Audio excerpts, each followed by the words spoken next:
तो hello guys, तो आज मैं आपके लिए एक नया मानवा लाया हूँ, तो सो इन्जॉय। तो चैप्टर फर्स्ट की स्टार्टिंग में हमें एक डंजन का सीन दिखाया जाता है, जिसमें हमें एक मॉन्स्टर को दिखाया जाता है जो कि एक बंदे की शील्ड पर अटैक कर रहा होता है। और ये बंदा ही हमारी कहानी का एमसी है और उसके साथ ही बोल रहे होते हैं आगे बढ़ते रहो। तभी वो मॉन्स्टर हमारे एमसी के ऊपर अटैक कर देता है। तभी उसके साथ वाला बंदा बोलता है इसे सिर पर अटैक करने मत दो। फिर और लोग आते हैं, वो बोलते हैं ठीक है, अटैक करने का समय आ गया है। और वो उस मॉन्स्टर पर बारी बारी से अटैक करने लगते हैं। तभी उस मॉन्स्टर को कुछ होता है और एक बंदा बोलता है ये अपने खतरनाक स्टेट पर आ गया है और अभी किसी सुरक्षित जगह पर चले जाओ। और वो मेज को बुलाता है और मेज अपनी मैजिक बॉन्ड का यूज़ करने लगता है और कहता है माना गोफर है, तुम वहाँ क्या कर रहे हो?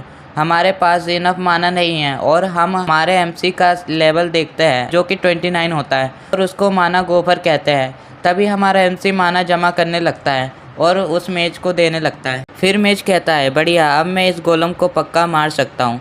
और वो गोलम बहुत गुस्से में मेज की तरफ बढ़ने लगता है। तभी मेज गोलम पर अपना पावर यूज़ कर देता है और गोलम के टुकड़े टुकड़े हो जाते हैं। फिर हमारा एमसी एक जगह बैठता है। तभी उनका लीडर आकर कहता है हंटर सैनो, जो कि हमारे एमसी का नाम है, हमने डंजन में कुछ ज़्यादा नहीं किया है, जाओ और जाकर इस मैटलिंग के साथ मदद करो। हमारा एमसी ओके बोलता है। तभी दो लोग बात करने लगते हैं। उनमें से एक कहता है हमेशा पीछे से क्यों मदद करता रहता है। दूसरा बंदा कहता है उसके पास कोई स्किल नहीं है, बस वो इन्फिनिटी माना ही जनरेट कर सकता है। फिर पहला वाला बंदा बोलता है वो इन्फिनिटी माना जनरेट कर सकता है, ये पावरफुल स्किल नहीं है क्या? फिर दूसरा बंदा बोलता है मेजेस माना हीलर से भी ऑब्जर्व कर सकते हैं और हमें इतने माना की ज़रूरत बस पावरफुल बॉस को ही डिफीट करने के लिए यूज़ करते हैं। फिर उनके पास एक और बंदा आता है और कहता है उसके पास कोई स्किल नहीं है, इसलिए वो 5 साल से हंटर होने के बाद भी लेवल 30 पर ही है।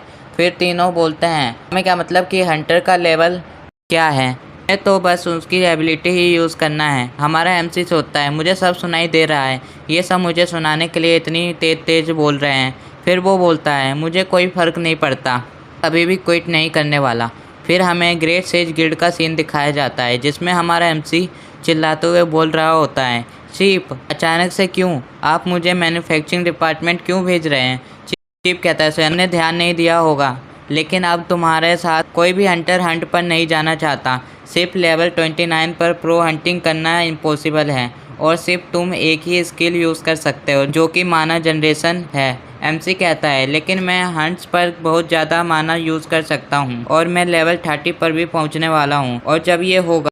तभी चीफ बोलता है तुम्हारी स्किल इतनी खास नहीं है और वैसे भी मेज और हीलर के पास भी ऑब्जर्वेशन स्किल होता है, ये स्किल किसी भी पार्टी को कुछ ज़्यादा मदद नहीं करेगी। और फिर चीफ कहता है तो सैनो तुम क्या सोचते हो, अगर तुम लेवल 30 पर पहुंच जाओगे तो कुछ बदलने वाला है? फिर चीफ बोलता है ये डिसीजन गिल्ड द्वारा तुम्हारी भलाई के लिए लिया गया है, माना पोषण डिवीज़न में अच्छे से और मन लगाकर काम करना। और फिर हमारा एमसी सोचता है अगर मैंने मना कर दिया तो मुझे गिल्ड से निकाल दिया जाएगा। फिर हमारे एमसी को पार्क में दिखाया जाता है और वो बोलता है एक ही पल में मैं बेरोजगार हो गया। फिर वो बोलता है सब ये सोचते हैं मेरे पास बस इन्फिनिटी माना जनरेट करने की एबिलिटी है जो कि मैं अपने साथियों में ट्रांसफ़र करता हूँ, लेकिन सच तो ये है कि ये उससे भी बहुत स्पेशल है जो मैंने किसी को नहीं बताया।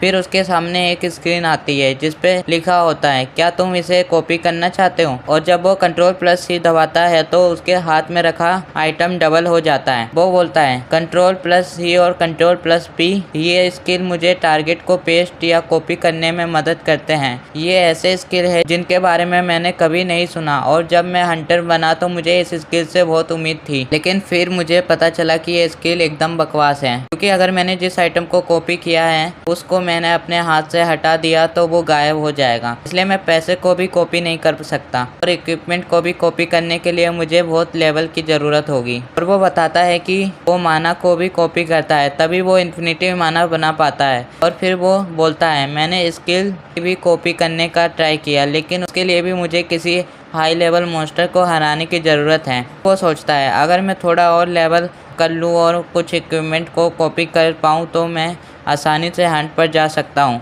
फिर हमारे एमसी के फ़ोन में न्यूज़ आती है एलिजिया ड्रैगन स्पोर्ट जापान में आ चुकी है। हमें उस स्पोर्ट के बारे में बताया जाता है। मेरे पास 2 स्पेशल स्किल स्लॉट हैं डिफेंसिव पावर को भी इंक्रीज कर सकती है। और ये स्वॉर्ड पूरी दुनिया में एक ही है, क्योंकि इस स्वॉर्ड के पास अपना खुद का लेवल है और जो इस स्वॉर्ड को यूज़ करेगा उसका लेवल 200 तक पहुंच जाएगा। और इस स्वॉर्ड को लेवल 30 का भी पर्सन यूज़ कर सकता है। फिर हमारा एमसी बोलता है, अगर मैं स्वॉर्ड को कॉपी कर लिया तो मेरा लेवल 230 हो जाएगा। मेरी पहली प्रायोरिटी ये स्वॉर्ड है। इस स्वॉर्ड को कुछ हफ्तों के लिए डिस्प्ले पर दिखाया जाएगा और इसकी ड्यूरेबिलिटी 10 बची है। इसे सिर्फ थोड़े ही हंट पर ले जाया जा सकता है। फिर हमारा एमसी बोलता है, ये मेरे लिए गोल्डन अपॉर्चुनिटी है। अगर मैं इस स्वॉर्ड को एक भी बार छू लूँ तो उसकी ड्यूरेबिलिटी से कोई फ़र्क नहीं पड़ता। मैं उसे कॉपी करके इन्फिनिटी बार यूज़ कर सकता हूँ। फिर वो बोलता है, अगर मैं लेवल 30 पर पहुँच जाऊँगा तो मैं उस स्वॉर्ड को कॉपी कर सकता हूँ। सब कुछ ठीक हो जाएगा। फिर वो बोलता है, सब कुछ ठीक हो जाएगा, मैंने एक बार लेवल अप कर लिया तो। फिर हमें कुछ दिनों बाद का सीन दिखाया जाता है, जहाँ हमें एक डंजन का सीन दिखाया जाता है जिसमें कुछ लोग स्पाइडर मॉन्स्टर से लड़ रहे थे और ये अनरजिस्टर्ड डंजन था। फिर हमें एक मेज को दिखाया जाता है जो किसी से कहता है, मुझे थोड़ा माना चाहिए। और ये और कोई नहीं, हमारा एमसी होता है। हमारा एमसी उसे माना देने लगता है। फिर ये मेज अपनी पावर का यूज़ करके सभी स्पाइडर्स जला देता है।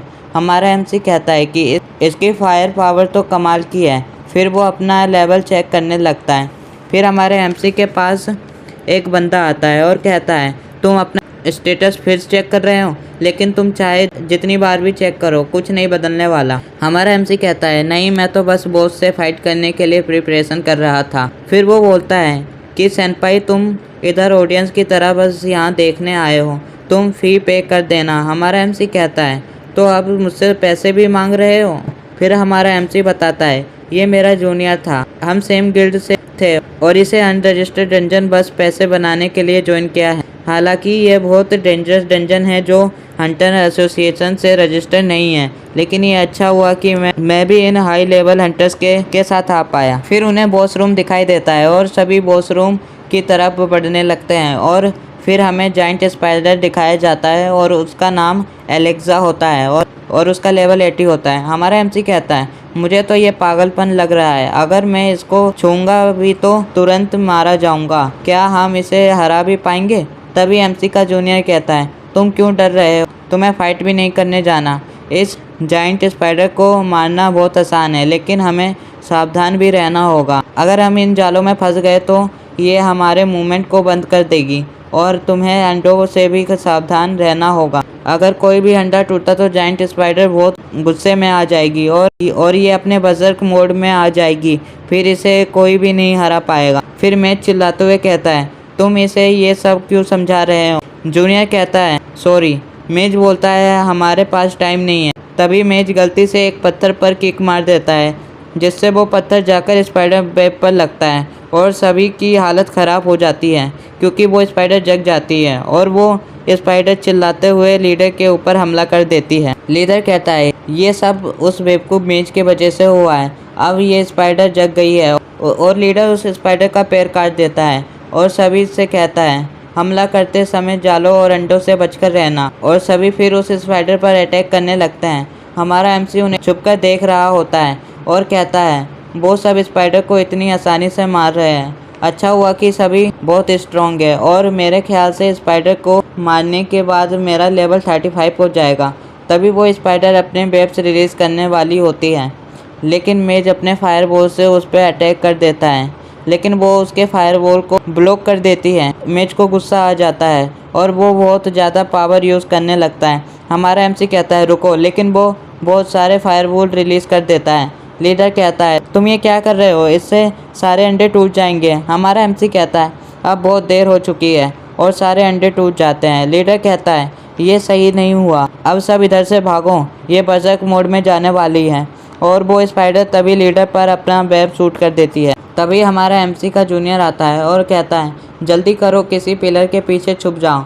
ये अपने बजरक मोड में हर जगह जाले फेंकने लगती है और हमें उस मकड़ी को दिखाया जाता है जो बहुत ज़्यादा ही खतरनाक हो चुकी होती है और वो मेज को पकड़ लेती है और उसके पास आने लगती है। मेज कहता है, मैं तुमसे भीख मांग रहा हूँ, मेरे करीब मत आओ। तभी वो स्पाइडर मेज को मार देती है। तभी हम हमारे एमसी को देखते हैं जिसे स्पाइडर ने पकड़ लिया होता है। वो सोच रहा होता है मैं अपनी सेफ्टी के लिए लो लेवल डंजन में जाता था।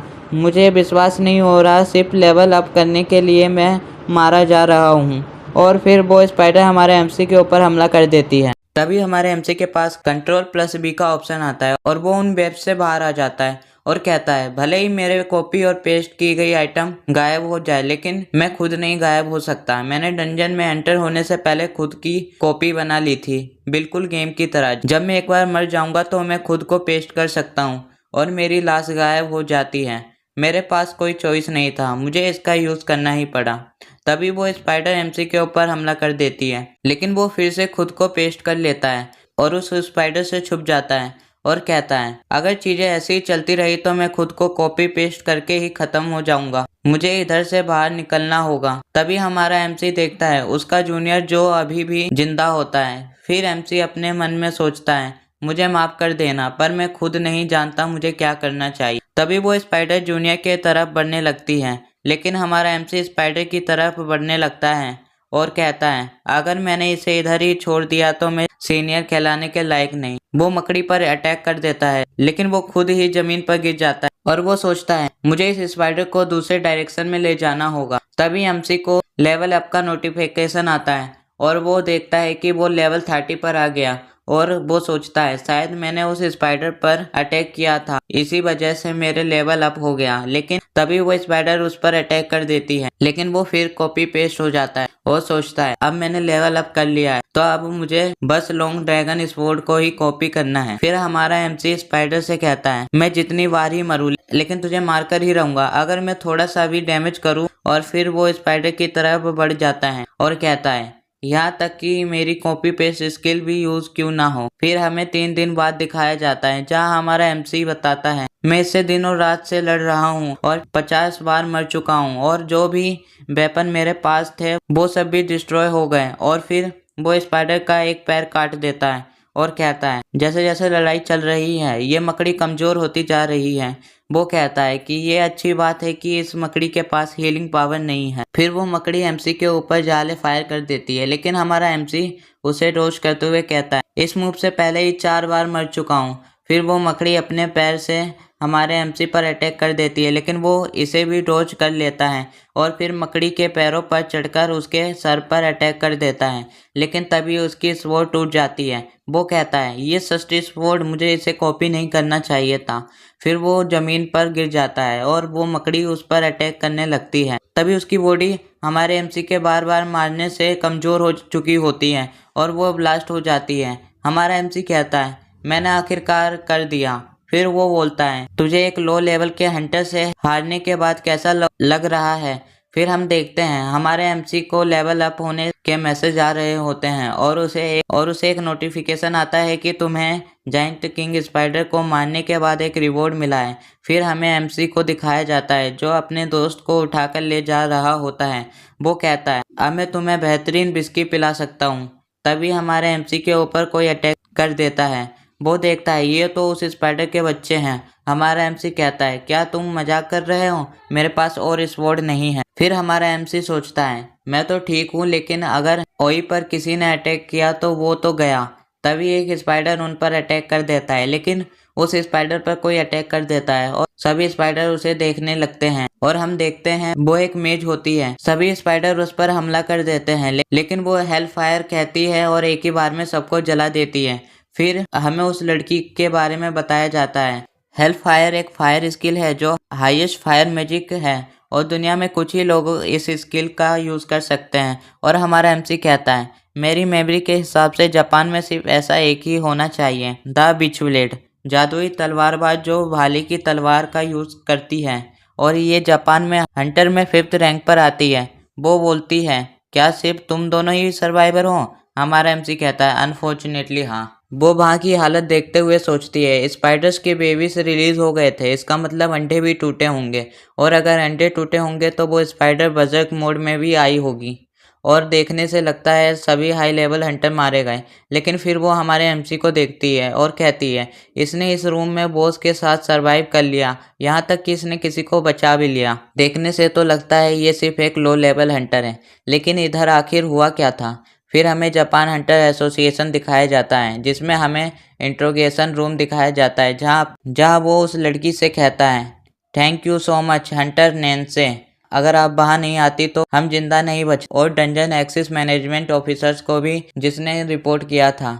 फिर वो कहती है, मैं तो बस अपनी ड्यूटी कर रही थी। और वो अपने मन में सोचती है, मुझे बस फ्री होना है। वो कहती है, जाइंट किंग स्पाइडर का ड्रॉप भी मिला है। और फिर वो कहती है, तुम अब जा सकते हो। हमारा एमसी हैरान होते हुए कहता है, एक हाई लेवल पार्टी मर गई और मैंने अनरजिस्टर्ड डंजन में ज्वाइन होने के लिए इलीगल पैसे दिए और आप बस मुझसे इतना ही पूछना चाहते हो। वो बोलती है, तुम कुछ और भी कहना चाहते हो? फिर वो बताती है, डंजन में रोज दर्जनों एक्सीडेंट होते रहते हैं और तुमने अपने एक्सिस फॉर्म पर रिस्क लेने के लिए साइन किया था और इलीगल डंजन में पार्टिसिपेट करने के लिए भी।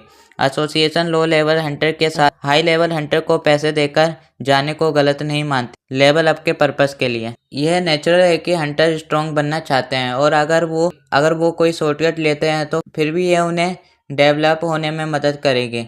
फिर वो पूछती है, अब कुछ रह गया है? हमारा एमसी नहीं कहता है और जाने लगता है। तभी वो कहती है, जाइंट किंग स्पाइडर का ड्रॉप का पैसा आपको कुछ दिन में दे दिया जाएगा। हमारा एमसी कहता है, मैं ठीक हूँ, ये पैसे मेरे जूनियर को दे देना। फिर वो सोचती है, ये बहुत बड़ा अमाउंट है, इससे फर्क नहीं पड़ता कि कोई कितना ही लकी हो, पर लो लेवल पर होने से कोई इस तरह के डंजन से नहीं बच सकता, वो भी अकेले ही। हंटर्स, तुम जरूर हमसे कुछ छुपा रहे हो। हमें हमारे एमसी को दिखाया जाता है जो सोचता है ये एक सक्सेस थी। फिर वो अपनी इन्वेंट्री ओपन करता है जहाँ बहुत सारे जाइंट स्पाइडर स्टिक होते हैं। फिर वो कहता है कि वो जाइंट किंग स्पाइडर अभी तक का सबसे बड़ा खजाना था।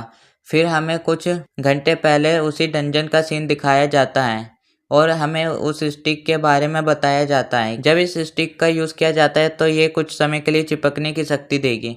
हमारा एमसी कहता है, ये क्या है? ये तो बस एक सुपर ग्लू है, क्या मैं इसी के लिए बहुत बार मरा था? फिर वो कहता है, मैं बस इसे अभी के लिए कॉपी कर सकता हूँ, मैं इस चीज को यूज कैसे करूँ? तभी उस चीज को हमारा एमसी ऑब्जर्व कर लेता है और वो उस स्टिक को ढूंढने लगता है। फिर उसे मैसेज आता है कि स्पाइडर स्टिक आपने एक्सिस्टिंग स्किल में ऑब्जर्व कर लिया है, पेस्ट करने की एबिलिटी बढ़ गई है। फिर हमारा एमसी सोचता है, कॉपी पेस्ट, ये दोनों एक इवॉल्विंग स्किल है। और उसके पेस्ट में लेवल 1 आ जाता है जिसमें 3 स्किल आते हैं। फिर हमारा एमसी बोलता है कि कॉपी एंड पेस्ट 2 स्किल साथ में इवॉल्व नहीं हो सकते हैं। फिर वो बोलता है, स्पाइडर स्टिक ऑब्जर्व करने के बाद मेरा लेवल इवॉल्व हुआ है। अगर मैं ऐसे ही कोई आइटम ढूंढ लूँ जो कॉपी स्किल इवॉल्व कर पाए। फिर वो लेवल 1 पर क्लिक करता है और उसके सामने 3 ऑप्शन आते हैं जिसमें ऑप्शन 1 होता है जिसमें लिखा होता है कि आप किसी भी आइटम को कितने ही टाइम तक रख सकते हो। ऑप्शन 2 में लिखा होता है आप किसी भी आइटम को एक सर्टेन टाइम के लिए कहीं भी रख सकते हो। और ऑप्शन 3 में वो स्पाइडर थ्रेड का यूज कर सकते हैं। हमारा एमसी कहता है, मुझे लगा ये कोई घटिया स्किल होंगे लेकिन ये तो बहुत अच्छे स्किल है। फिर वो बोलता है कि मैं एक बार इसे ट्राई करके देखता हूँ। फिर वो ऑप्शन 1 को सेलेक्ट करता है, स्टिक को पेस्ट कर देता है और सोचता है कि अब मुझे इसे अपने हाथ में नहीं रखना पड़ रहा है। और हमारा एमसी सोचता है, ये 1 मिनट तक बीतने के बाद भी गायब नहीं हुआ, अब मैं इस स्टिक के बहुत कॉपी बनाऊंगा। और वो स्टिक के बहुत सारे कॉपी बना लेता है। फिर हमें प्रेजेंट टाइम का सीन दिखाया जाता है। वो सोचता है, आज से मैं अमीर होने वाला हूँ, मैं आज से बहुत अच्छी लाइफ जीने वाला हूँ। फिर वो सोचता है, उसके बाद बस मुझे ड्रैगन स्पोर्ट को ही कॉपी करना है। फिर हम 2 घंटे पहले का सीन देखते हैं जहाँ एक ट्रेलर को टोक्यो रेनबो ब्रिज पर दिखाया जाता है। हमें उस ट्रेलर के आगे एक कार दिखाया जाता है जिसमें एक बंदा होता है जो अपनी साथ वाली से पूछता है एरिस, तुम कितनी बार जापान आई हो? और हमें उस बंदे का नाम दिखाया जाता है जो मूर ग्रैंड था, उसका लेवल 112 था। फिर एरिस बोलती है 2 बार और हमें एरिस का लेवल भी दिखाया जाता है जो 131 था। मूर कहता है, तुमने कहा था कि ये तुम्हारा मदर टाउन है। एरिस कहती है, मदर टाउन होने के बाद भी मुझे इससे कोई लेना देना नहीं है। मूर कहता है, जब लॉन्ग स्पोर्ट को जापान में दिखाया गया था तब तुमने छुट्टी के लिए अप्लाई किया था। एरिस बोलती है, हाँ मुझे जापानीज डंजन कुछ ढूंढना था। मूर बोलता है, अच्छा होगा अगर वो चीज तुम्हें मिल जाए। एरिस बोलती है, अपने काम से काम रखो। तभी उन्हें एसोसिएशन से मैसेज आता है कि अब लीड कार रेनबो ब्रिज से गुजर रही है, हम 5 मिनट के लिए कम्युनिकेशन नहीं कर पाएंगे डंजन्स के इलेक्ट्रोमैग्नेटिक वेव के कारण। फिर मूर कहता है डंजन समुद्र के ऊपर है। एरिस कहती है अगर डंजन कोलैप्स हो गया तो ये एक डिजास्टर होगा। हमें रेनबो ब्रिज के अंदर एसोसिएशन मैनेजमेंट ऑफिस दिखाया जाता है जहां हमें 2 गार्ड दिखाए जाते हैं। उनमें से एक का नाम सिनोडा होता है जो कि कहता है डंजन के एंट्रेंस को गार्ड करना बहुत बोरिंग होता है। उसका साथी कहता है तुम्हें ये नौकरी बस अपने जान पहचान से मिली है। तभी सिनोडा के पैर के पास एक स्लाइम आती है। सिनोडा कहता है ये एक स्लाइम है और ये बहुत क्यूट है, तो तुम सब डंजन के अंदर ये सब चीजें देखते हो। फिर वो घबराते हुए बोलता है लेकिन क्या इनके लिए डंजन से बाहर रहना नॉर्मल है? उसका साथी कहता है बिल्कुल नहीं। और तभी उसके पीछे कोई आ जाता है। जब वो पीछे देखता है तो दोनों ही घबरा जाते हैं क्योंकि उनके पीछे एक जाइंट गोब्लिन था जो उन पर हमला कर देता है।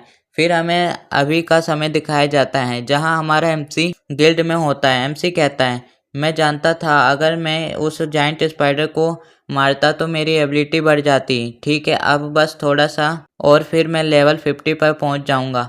फिर हमें बताया जाता है अगर कोई हंटर 50 लेवल को पार कर लेता है तो उसे आसानी से किसी पार्टी में जगह मिल जाती है और वो आसानी से हंट पर जा सकता है। और मॉन्स्टर यूजली 50 लेवल के ऊपर होते हैं। उन्हें मारने पर ज़्यादा एक्सपीरियंस पॉइंट और रिवॉर्ड मिलते हैं और कभी कभी रेयर आइटम भी ड्रॉप करते हैं। इसलिए लेवल 50 पर पहुंचने के बाद लेवल अप करना इतना आसान हो जाता है।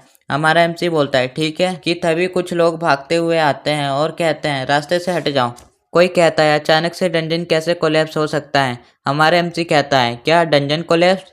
कहीं ये डंजन ब्रेक तो नहीं है? हमें वो लोग दिखाए जाते हैं। उनमें से एक कहता है हम करने क्या जा रहे हैं? दूसरा बंदा कहता है जिस ट्रेलर में लेजेंडरी स्पोर्ट था वो उस डंजन के पास ही है। ऑफिशियल कॉर्पोरेशन हंटर एसोसिएशन से उसकी प्रोटेक्शन करने को कहा है। हमारा एमसी चौंक जाता है क्या लॉन्ग स्वॉर्ड? वो डंजन ब्रेक में फंस गया। हमें हंटर एसोसिएशन का रूफटॉप दिखाया जाता है जहां कुछ हंटर बात कर रहे होते हैं। जल्दी चलो हमें उस ट्रक की प्रोटेक्शन करनी है जिसमें लॉन्ग स्पोर्ट है। ट्रेलर को प्रोटेक्ट करना है। ये ऑर्डर किसने दिया है? मैं टीम की लीडर हूँ और बस मैं ही ऑर्डर दे सकती हूँ और ये और कोई नहीं हंटर नैन्सी होती है। वो कहती है हंटर्स की पहली प्रायोरिटी होती है मॉन्स्टर को हराना और लोगों की जान बचाना। तभी एक बंदा कुछ कहने वाला होता है लेकिन वो बोलती है अभी एक इमरजेंसी हम बाद में बात करेंगे। और तभी हमें दिखाया जा रहा होता है कोई उनके साथ जाने की जिद कर रहा होता है लेकिन उसे गार्ड रोक रखे होते हैं। नैन्सी एक बंदे से बोलती है हम जल्दी में हैं, जल्दी चलो कि। तभी हमारा एमसी चिल्लाता है हंटर नैन्सी प्लीज़ मुझे आपके साथ जाने दीजिए। एक बंदा बोलता है मैंने कहा ना तुम नहीं जा सकते। नैन्सी थोड़ी हैरान होती है और कहती है हंटर सैनो। तभी एमसी कहता है मुझे आपके साथ जाने दीजिए। मैं मॉन्स्टर को नहीं मार सकता लेकिन वहाँ फंसे लोगों की मदद तो कर सकता हूँ। और फिर नैन्सी कुछ सोचती है। हमें एयरक्राफ्ट को उड़ते हुए दिखाया जाता है जहाँ एयरक्राफ्ट के अंदर नैन्सी कहती है तुमने जायंट किंग स्पाइडर से भी अपनी जूनियर की मदद की थी। हंटर सैनो तुम बहुत ही हेल्पिंग पर्सन हो। फिर वो मन में सोचती है लेकिन तुम्हें देखने से तो ऐसा नहीं लगता। तभी कुछ लोग कहते हैं ये रेनबो ब्रिज का डंजन कुछ अजीब नहीं है? तीन ही हफ्ते पहले इस डंजन को क्लियर किया गया था। नैन्सी कहती है ये अजीब नहीं है, इस दुनिया में कुछ भी हो सकता है। जब एक बिल्डिंग कोलैप्स होती है तो रीबिल्ड करने के बाद भी उसकी कोई गारंटी नहीं होती कि वो दोबारा कोलैप्स नहीं होगी। इसलिए इसे रोकने के लिए हमें बनाया गया है ताकि 15 साल पहले जो डिजास्टर हुआ था वो दोबारा ना हो। तभी हमारा एमसी सोचता है 15 साल पहले वाला डिजास्टर। फिर हमें डंजन ब्रेक के बारे में बताया जाता है एक डंजन ब्रेक जो नेचुरल डिजास्टर जितना खतरनाक था। फिर हमारा एमसी डंजन ब्रेक के बारे में बताता है जब कोई डंजन रोज खाली नहीं किया जाता तो वो डंजन कोलैप्स हो जाता है और जब ये होता है तो डंजन के सभी मॉन्स्टर डंजन से बाहर आ जाते हैं और पूरे अर्थ को हेल बना देते हैं। उन्हें डंजन ब्रेक कहा जाता है। मैंने अपने पेरेंट्स को उस डिजास्टर में खो दिया। मैंने आज तक ये किसी को नहीं बताया क्योंकि मुझे इस चीज़ पे विश्वास करने में डिफ़िकल्टी हो रही थी। लेकिन मैंने इस चीज़ को देखा था जो दूसरी डायमेंशन से आई थी और उसने मुझे एक एबिलिटी के साथ एक कर्ज दिया था। उस चीज़ ने इस कर्ज को गिफ्ट कहा और एक ही चीज़ बोला 20 साल। अब मैं नहीं जानता कि वो मेरी ज़िंदगी के बारे में बात कर रहा था या स्किल ख़त्म होने के बारे में। इस समय भी उस आवर गिलास के रेत गिर रही है। फिर हमारा एमसी सोचता है उस दिन उस डिजास्टर के वजह से ही वो चीज सामने आई थी। इसका मतलब जब ये चीज दोबारा अपेयर होगी उसी दिन दोबारा ग्रेट डिजास्टर होगा। अब मेरे पास सिर्फ 5 साल बचे हैं फिर वो सोचता है, मैं जानता हूँ कि मुझे अपनी स्किल कैसे इवॉल्व करनी है और स्ट्रॉन्गेस्ट हंटर बनना है और डिजास्टर को रोकने का रास्ता ढूंढना है और शायद मेरा कर्ज भी मिट जाए और ये सब करने के लिए मुझे ड्रैगन स्पोर्ट को कॉपी करना होगा। फिर हमें रेनबो ब्रिज का सीन दिखाया जाता है जहाँ मॉन्स्टर लोगों पर हमला कर रहे होते हैं। फिर हमें शिनोडा दिखाया जाता है जो कि अभी जिंदा होता है। वो सोचता है हर किसी को बचाने के लिए हमारे पास इनफ हंटर नहीं है। तभी शिनोडा पर एक और का हमला कर देता है। शिनोडा उसे 2 हिस्सों में काट देता है, लेकिन तभी पीछे से एक गोब्लिन शिनोडा पर हमला कर देता है। तभी उस गोब्लिन पर कोई अटैक कर देता है और ये शिनोडा के साथ वाला ही साथी होता है। शिनोडा कहता है थैंक यू वेरी मच। उसका पार्टनर कहता है अगली बार अगर तुमने अपना बचाव नहीं किया तो मैं तुम्हें माफ नहीं करूंगा। शिनोडा ओके बोलता है और सोचता है ये बाहर से तो खुद को बहुत खड़ूस दिखाता है, लेकिन इसने मुझे अभी ऑर्क से बचाया और जब उस गोब्लिन ने हम पर हमला किया था तब भी इसने मुझे बचाया था। मैं तुम्हें किसी न किसी दिन रिपे करूंगा सेनपाई। फिर शिनोडा कहता है रेनफोर्समेंट का कोई अता पता नहीं है। उसका पार्टनर कहता है डंजन्स के इलेक्ट्रोमैग्नेटिक वेव के कारण कम्युनिकेशन जाम हो रखा है। हालांकि मुझे यकीन है कि उन्होंने पहले ही नोटिस कर लिया होगा कि कुछ तो अजीब है और वो यहाँ आ रहे होंगे। फिर वो कहता है हमें ब्रिज को क्रॉस करना चाहिए, इससे हम रेनफोर्समेंट से जल्दी मिल पाएंगे। शिनोडा कहता है इनके बीच में से। उसका पार्टनर कहता है मॉन्स्टर से मरने से अच्छा है कि हम इस ब्रिज को पार करें। तभी हमें ट्रेलर को दिखाया जाता है जिसपे बियरमून किंग नाम का मॉन्स्टर अटैक कर रहा होता है। फिर हमें मूर और एरेस को दिखाया जाता है। मूर कहता है एरेस क्या तुमने मानबाई एक्सपी चैनल को सब्सक्राइब किया? एरेस बोलती है नहीं अभी करती हूँ।